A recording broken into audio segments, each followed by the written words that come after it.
అందరికీ నమస్కారం. Welcome to our YouTube channel అనగనగా ఓ కథ. మంచి కథలు వినడానికి మా ఛానల్ను తప్పకుండా సబ్స్క్రైబ్ చేయండి. అలాగే మీ ఫ్రెండ్స్ అండ్ ఫ్యామిలీకి షేర్ చేయండి. ఇప్పుడు మనం వినబోయే కథ శ్రీ సోమరాజు సుశీల గారు రాసిన దీపశిఖ నుంచి కాబోయే తల్లి అనే కథ. కుసింత మజ్జిగుంటే పోతావా రత్తప్ప? పిల్లదానికి కాళ్ళు వాపులొచ్చినాయటగా, ఎవరికన్నా చూపించినారా? ఇంకా 4 దిక్కులా తెల్లారకుండానే చల్ల కోసం ముంతతో సహా పెత్తనానికి వచ్చింది మా లక్ష్మమ్మ. నిన్న సందిటేలా కాపడబెట్టి 2 గోళీలు ఇచ్చినాక కుసింత చులాగ్గానే ఉందిలే. కానీ ఏం పిల్లలో ఏం లోకమో, ఆపనేరు. మనం ఇలా గుండేటోళ్ళమా? ఇంకో సీటన్లో కానుప అవుతాదన్నా కూడా గడ్డిమో పెట్టుకొత్తే కానీ వన్నం ఎట్టేది కాదు మా అత్త. ఎప్పటి రోజులో తలుచుకుని మళ్ళీ ఇంకోసారి నిట్టూర్చింది రత్తప్ప. ఆ ఊసులు ఇప్పుడెందుకే తల్లే, పగోళ్ళకు కూడా వద్దు. ఏమో అమ్ములు, మూలుగుతో పడుకుని ముసల్దాన్ని గాబరా ఎట్టి బదులు ఓ పాలి డాక్టరం గాడికి పోరాదంటే. ఈ ముసిల్దాన్ని గాబరా పడితే నాకేటొస్తుంది? అసలే నా సావు నే సత్తంటే కాలు వాయాలని నానేమన్నా పూజలు చేశానా? ఇవి చివరి డాక్టరమ్మ కాడికి పోతే రాజమందిరం పోయి అన్ని పరీక్షలు చేయించుకోమని సిట్టిచ్చినది. ఈమె తాన అన్ని మిషన్లు లేవంట. రేపు పొద్దుటాల బస్సుకి నేను మామ పోదారనుకుంటున్నాం. మరి డబ్బు చూసుకోవాలనా? ఈ కోస్తకి ఈవిడేదో పెద్ద ఆపేచమంతురాల్లా నన్ను అల్లరెట్టేత్తన్నది. ఇదిగో ఈ మజ్జిగెట్టుకెళ్ళి నీ పన్ను చూసుకో. పోతాలేవే మాయమ్మ, ఏదో పెద్ద ప్రాణాలం ఉన్నాం కాబట్టి నోరు ఊరుకోక తోసిందేదో అంటాం, అంతోటికి కోపం ఎందుకే అంటూ తలుపు జారేసి వెళ్ళిపోయింది. ఆ ఇల్లు బక్కోడు అనబడే చిన్న రైతుది. ఆ కుటుంబానికి ఉన్నది 2 ఎకరాల మాగాణి, 1/2 ఎకరం నారుమడి చెక్క. వాడు చీకటితోనే వెళ్ళినవాడు దీపాలు పెట్టే వరకు పొలంలోనే పడుంటాడు. రత్తప్పకి 6 పిల్లలు పుట్టి పోయాక వీడొక్కడు దక్కాడు. కూచుని తినే అలవాటు లేదు రత్తప్పకి. 4 గేదెలు పెట్టి పాడి చేస్తూ అంతో ఇంతో డబ్బు వెనకేస్తూ ఉంటుంది. 7 ఏళ్ల క్రితం కొడుక్కి ఏరి కోరి చక్కని చుక్కని తెచ్చి పెళ్లి చేసింది. అది తల్లి లేని పిల్ల. రాజమండ్రిలో పెరగడంతో కాస్త టౌన్ గాలి వంటపట్టింది. పైగా 5వ క్లాస్ వరకు చదువుకుంది కూడా. దాని కళ్ళకి ఆ ఊరు, అక్కడి మనుషులు, అత్త, 2 ఎకరాల కామందైన పెనిమిటి ఆనరు. తనకి తల్లి లేకపోవడం వల్లే ఇంత దరిద్రపు కొంపలోకి రావాల్సి వచ్చిందని అందరి మీద కోపమే. కానీ ఏం చెయ్యలేక కొడుకు కూడా తిరుగుతూ వాడి మీదే పంచప్రాణాలు పెట్టుకుని తిరిగే అత్త మీద తన అథారిటీ చూపిస్తూ ఉంటుంది. తనెంత విసుక్కున్నా పట్టించుకొని అత్తంటే దానికి ఓ మూలెక్కడో ప్రేమ కూడా లేకపోలేదు. బక్కోడికి తన పొలమేమిటో తన లోకమేమిటో ఇంక ఎవ్వరి సంగతి పట్టదు. ఇంటికి రావడం, 2 ఆడవాళ్ళు చెప్పినవన్నీ వినడం, పెట్టినవి తినడం, దొడ్లో మంచం వేసుకుని గుర్రు పెట్టడం, అంతే వాడికి తెలిసింది. ఈవేళ పొలం వెళ్ళేటప్పుడు అన్నం పట్టుకెళ్ళలేదు. 2 అయినా రాకపోయేటప్పటికీ రత్తప్పకి గాభరా వేసింది. ఏటే అమ్ములు, ఇంకా బక్కోడు వాణానికి రాలేదు, నీకేమన్నా చెప్పినాడా? ఒక్క రెక్క మీద కట్టం, కూడు తినకుండా చేసే పనేటే అమ్మా. ఇందాకడి నుంచి చూస్తున్నాను. ఏంటత్తా నీకంత అధైర్యం? నీ కొడుకు ఒక్కడే పొలం వెళ్తున్నాడా మన ఊళ్ళో? ఇంతోటి మగోడిని పొలానికి పంపి యుద్ధానికి పంపినట్లు మనమంతా మొక్కులు మొక్కాలంటా ఏంటి? అంత అబ్బరాలు పోయేదానివి ఇంకో 10 ఎకరాలు కొనుంచకపోయావు. కామందుల్లా కూకుని తినేటోళ్ళం. ఒక్క నిమిషం ఇంటికాడు కూకోనియ్యవు, పొలం వెళ్ళి పనులు చేసుకొనివ్వు. మధ్యన నే సత్తన్నాను. నీకు అంతగా తోచుకుంటే ఇంకో 2 గేదెలు నెట్టుకో, ఆడికి కాస్త భారమైనా తగ్గుద్ది అంటూ పక్క నుంచి ఇటుపక్క కొత్తిగిల్లి అనాల్సిన 4 అనేసి మళ్ళీ అటు తిరిగి ముసుగెట్టింది. ముప్పొద్దులా అడిగోలే, వేరే ఏ పని లేదు అని గొణుక్కుంటూ. నా కొడుకుని నే తలుచుకోపోతే ఇంకెవరు తలుచుకుంటారే? ఆడూసులు చెప్పకపోతే నన్ను అర్ధంతరంగా అడవిలో పాడేసిపోయినా మీ మావ కథలు చెప్పుకోమంటావా? నీ మొగుడు గురించి తెలుసుకోవడానికి కూడా నీ పర్మిషన్ కావాలనా? అన్నారం గుళ్ళో పొర్లు దండాలు ఎట్టి కన్నానే ఇన్ని గింజి తాగి తాక్క ఎన్నో పాటలు పడి పెంచుకున్నానే, ఏటనుకుంటున్నావో? ఓరు నాయనో, కన్నావులే మా లావు గొప్ప కొడుకుని, అందుకేనా తల్లా అంత గొప్ప పేరెట్టినావు బక్కోడని? ఓ నాగరాజునో ఓ చందర్రావునో కిష్టమూర్తనో పెట్టచ్చు కదా. బక్కోడంట బక్కోడు, ఎలా పిలవాలో కూడా తెలియక సత్తన్నా. ఏంది నీకు తెలవంది? మొగుణ్ణి మామ అని పిలవాలని కూడా ఎవరూ చెప్పలేదా? పెద్దదాని మీద ఎంత భయము భక్తి అన్నా ఉండద్దంటే? భయం అయితే చాలానే ఉందిలే, ఆడు రాగానే చెవుల్లో ఏటూస్తావోనని.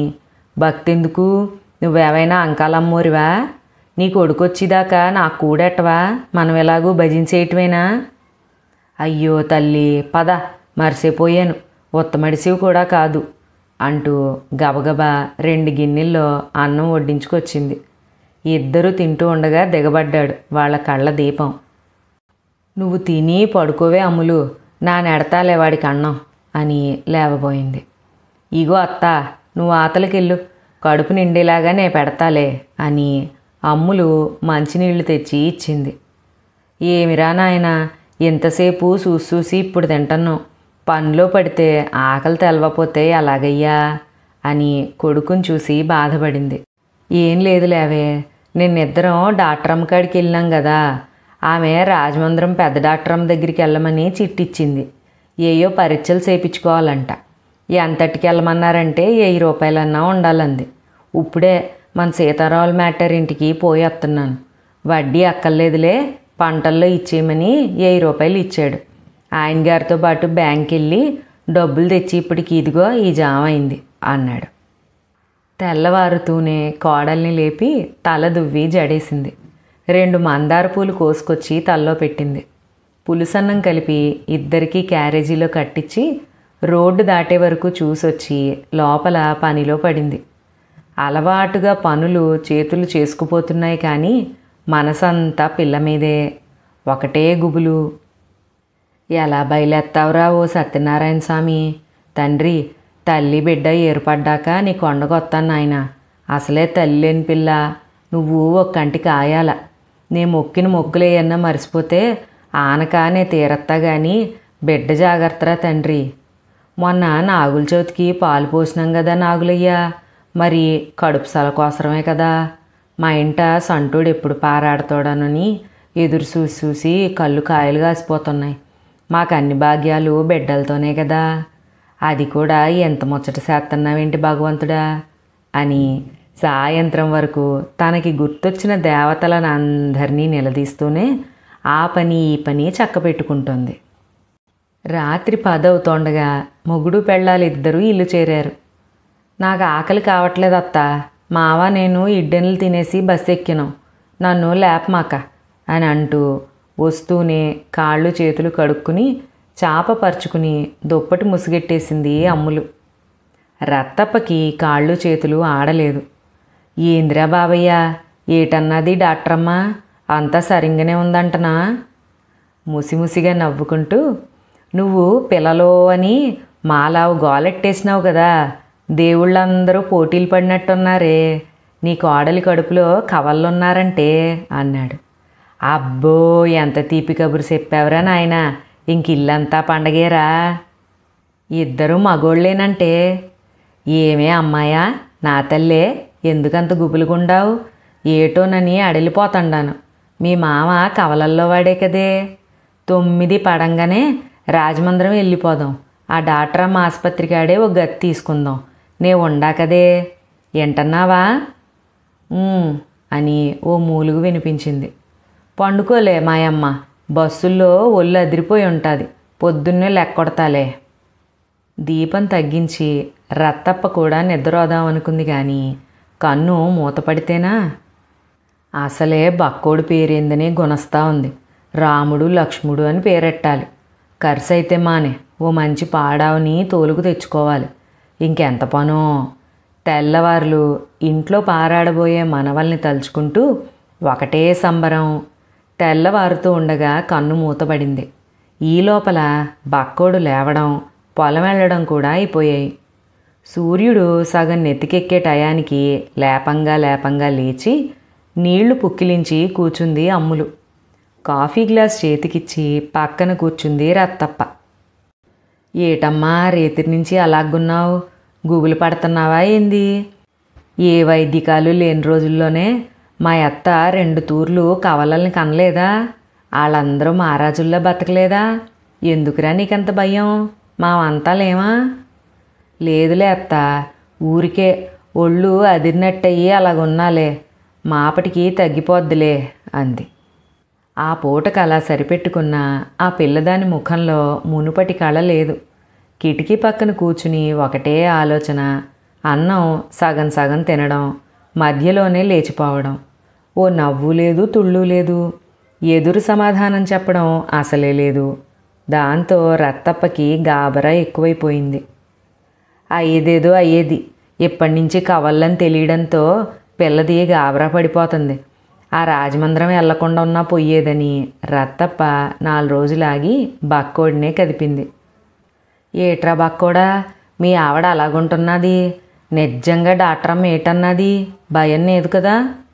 అప్పుడే చెప్పినాను కదే, బరువు పనులు చెయ్యమాకంది. రోజు ఏదన్నా ఓ పండు తిని గిలాసుడు పాలు తాగమన్నది.